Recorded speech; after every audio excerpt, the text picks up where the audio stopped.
Welcome to Confessing the Faith, the theological and devotional walk through the 1689 Baptist Confession of Faith. I am your host, Sam Waldron. I'm one of the pastors of Grace Reformed Baptist Church in Owensboro, Kentucky, and president of Covenant Baptist Theological Seminary. Paragraph 3 of Chapter 10 raises the mysterious and controversial issue of elect infants dying in infancy. So far, I have not commented on the biblical basis for this doctrine. For me, the question of its biblical basis is difficult. For myself, I'm not convinced by many of the passages which are sometimes cited to prove the salvation of infants dying in infancy. Such passages do not seem clear enough to me to ground this doctrine. They're certainly not clear enough to prove the doctrine of the universal salvation of infants dying in infancy. I think if you consider the matter seriously, you may come to the same conclusion that I have come to. In my view, there are good reasons why God may have left this issue shrouded in some mystery for the wicked sons of Adam.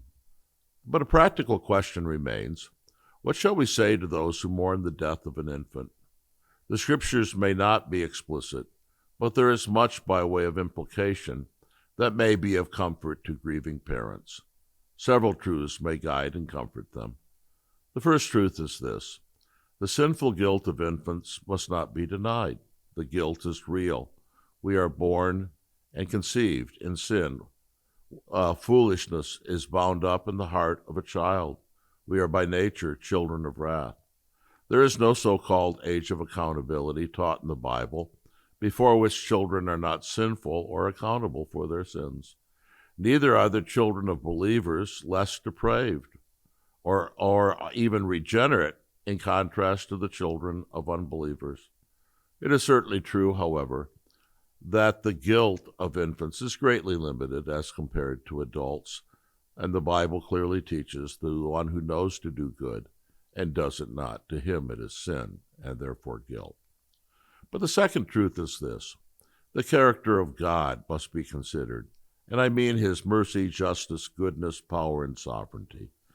These things should comfort the grieving parent. He is good, says the Bible, and he does good.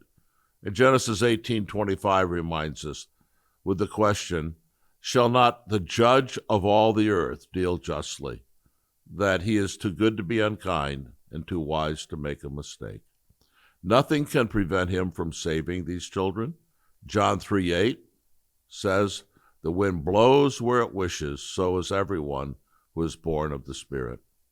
But there's a third truth as well, and this must be considered as well in terms of its implications. It is God's purposes of mercy to us, his children. This provides comforting considerations to the believer. God's purposes of mercy toward his children generally include benefits for their children. Exodus 25:6 says, I, the Lord your God, am a jealous God, punishing the children for the sin of the fathers to the third and fourth generation of those who hate me, but showing love to 1,000 generations of those who love me.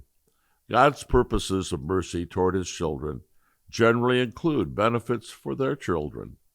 Proverbs 27, a righteous man who walks in his integrity, how blessed are his sons after him.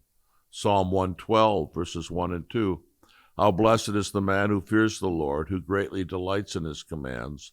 His descendants will be mighty on earth. The generation of the upright will be blessed. God does so love his children as to frequently embrace their children in his saving purposes.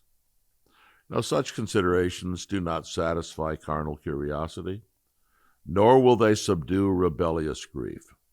Yet they may serve to calm the aching heart of the submissive child of God, that the grieving mother and father take refuge in their God and in these truths.